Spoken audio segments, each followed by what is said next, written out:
In this expanded program, students will be able to pick up a PCR self-collection kit at school. They can complete it at home and provide the sample at convenient locations within their community. And by enabling students to pick up a PCR self-collection kit at school, the program will help address barriers for students who have challenges with quickly obtaining a test at a testing center when they're symptomatic or have been identified as a close contact of a confirmed COVID-19 case. The take-home approach will also provide convenience for parents and for families and help to potentially identify more cases to keep these schools open and safe. What I was hoping today was that we were going to hear from this government a move to bring in mandatory vaccination for education workers, and I saw instead, a very much delayed testing announcement, and then more tests for teachers that won't, or other education workers. And again, I think that's just going to tie school boards up in knots. Well, the Ontario government is expanding a take-home PCR test program to include all 4,800 schools in the province. The test will be used by close contacts of a confirmed case or those who have COVID symptoms. More rapid tests will be available soon, too, at schools with multiple cases. Joining us on CP24 tonight to discuss these latest strategies to keep schools safe are Kate Dupuis and Regina Bateson, parents who've been advocating for rapid tests in schools, and Raywat Deonandan, an epidemiologist with the University of Ottawa. Thanks to the three of you for being with us tonight. Kate, I'll start with you. When you heard there was going to be an announcement with the education minister, is this what you were expecting? Quite frankly, no. I was really hopeful that the Minister of Education today would announce that vaccination against COVID-19 would become mandatory for all those working within education settings, not only schools, but also daycares, and that vaccination for children, once it becomes available, hopefully very soon here in Canada, would also be added to the list of numerous other mandatory vaccines that we already have to prove our children are protected against in order to enroll them in schools here in Ontario. So, Kate, that's not, you're disappointed in terms of what you were expecting, but I want to point out that you were and have been part of a program at your children's school in the city's East End to bring these rapid tests to the schools so that kids can be tested.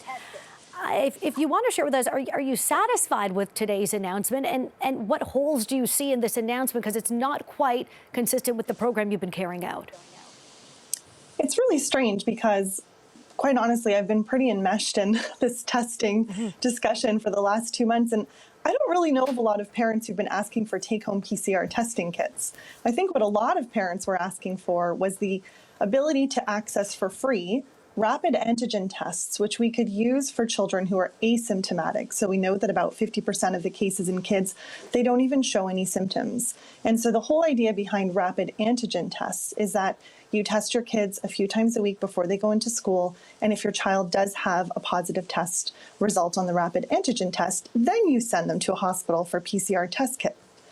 The thing with the announcement today, which I think follows very closely on the heels of Toronto's announcement earlier this week, is that now parents can go to their school to pick up a PCR testing kit, do the test at home, but it's not actually an at-home test, right? It still has to be returned somewhere, possibly a school. The announcement today said select pharmacies, a test center. So I don't really know where this push was coming from. I don't really see a lot of chatter online around this particular type of testing. I think what many of us were asking for was a preventative measure. These PCR tests are for kids who are asymptomatic or have been exposed to a child who's positive for COVID-19.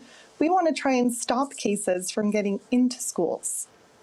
Raywat, I want to ask you about the effectiveness of these take-home PCR tests. The idea being sold to us by the education minister is that they're more convenient. It doesn't require that you book a test for your child, for example, that you have to take them to the test and then wait for the test result. But it also requires that the parent or caregiver of the person or the child who's showing symptoms or potentially is a close contact goes into the school then to collect the test, and then they have to go to a secondary location to drop off the test, as opposed to, one location to get the test, back home, wait for the results. Is there any sort of science that says this type of test is maybe more effective than heading to a testing center?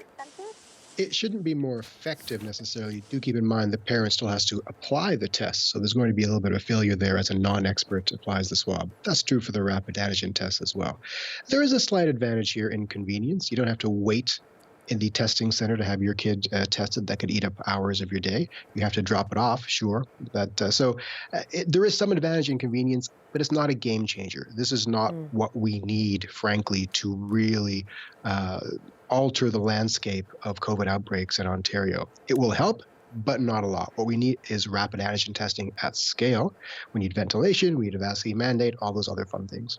Regina, so how do you feel about today's announcement as someone who was pushing for a program that Kate initiated in her community? You were pushing for the same thing in your Ottawa community. Yeah, so what I heard today as a parent is a really disturbing acceptance of the fact that there are going to be outbreaks in schools and, potentially large scale outbreaks. And what I heard is a little bit more convenience for parents after that happens. Whereas I think what a lot of parents want is to prevent those outbreaks in the first place. And that's where rapid antigen screening for asymptomatic kids in a widespread usage and vaccine mandates would have really made a difference. So that was concerning to me.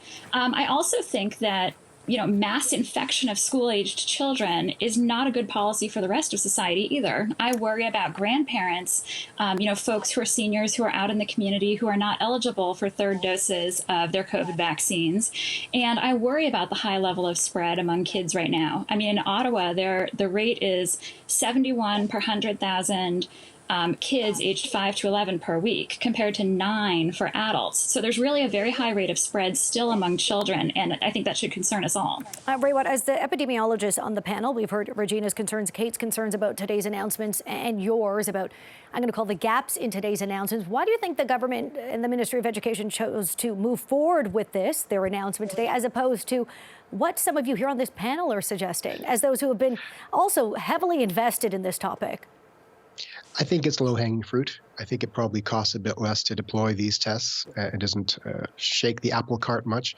Buying large numbers of rapid antigen tests and setting up screening programs in schools can be burdensome, and maybe they don't want to do the work. And there is some pushback from some experts suggesting that this juice is not worth the squeeze. I disagree. I think the juice most definitely is worth the squeeze. With these rapid PCR tests, the advantage is that it speeds up, in principle, in theory, the confirmatory PCR testing after a rapid antigen test has possibly flagged someone as being infectious. But frankly, you don't need confirmatory testing for many cases. I think that's a misunderstanding of how to deploy this test-to-stay situation to great effect. But if we're going to use confirmatory testing, then this will help a little bit. But again, it's not the biggest, most important, impactful application of our resources. Raywat, I wonder what you can provide in terms of an overview of COVID-19 in the school system right now in this province. Are you worried? I mean, it sounds to me as though there are steps that we could take to make it safer by offering more rapid tests to more people, making them widely available. But it doesn't sound as if there's a sense of urgency from the government. Would you be operating with a greater sense of urgency? I would. I think there's an assumption that vaccination will save us, and vaccination will save us, but not until some people suffer unduly. So right now, about 40% of all new cases are in elementary schools. The case rate in 5 to 11-year-olds is like double other age groups. So that is definitely where the growth in cases is, not surprisingly, because that's where most unvaccinated people are. So what we need to do is have a good mask mandate using a high-quality mask. We need to have good ventilation. We need to have good symptom checks. We need to have a rapid antigen test to keep infectious people out of the school system. And we need a vaccine mandate to make sure any adults these kids come into contact with will not provide and introduce infection to them. There's so much we could and should be doing here. Now, when vaccination becomes available for younger kids, the situation may change measurably. Until then, we have tools on the table that we're not using, and it's a little confusing why we're not using them to a greater extent. Kate, just to wrap things up with you and Regina here, I imagine you will, of course, continue the program you're carrying out at your school and at the school your child attends in the city's East End. And Regina, if you could give us the latest on your efforts in Ottawa. Yeah, so we've really hit a wall. I mean, I've had some back and forth communication with Ottawa Public Health.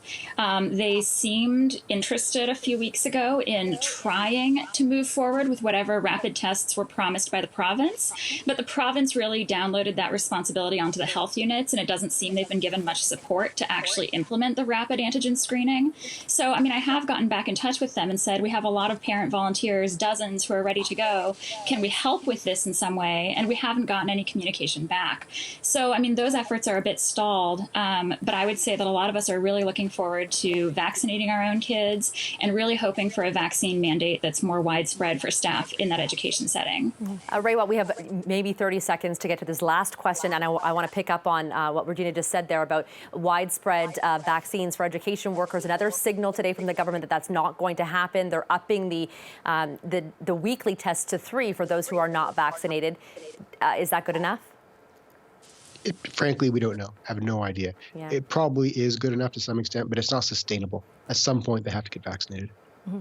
Thank you. Kate, I apologize. We ran out of time here. Yes or no, you're continuing with the program at your East End school? We will until we run out of tests. Yeah. Okay. Thank you so much, all three of you. We appreciate you coming on to talk about, once again, this important topic tonight. Thank you. Thank you. Thank you.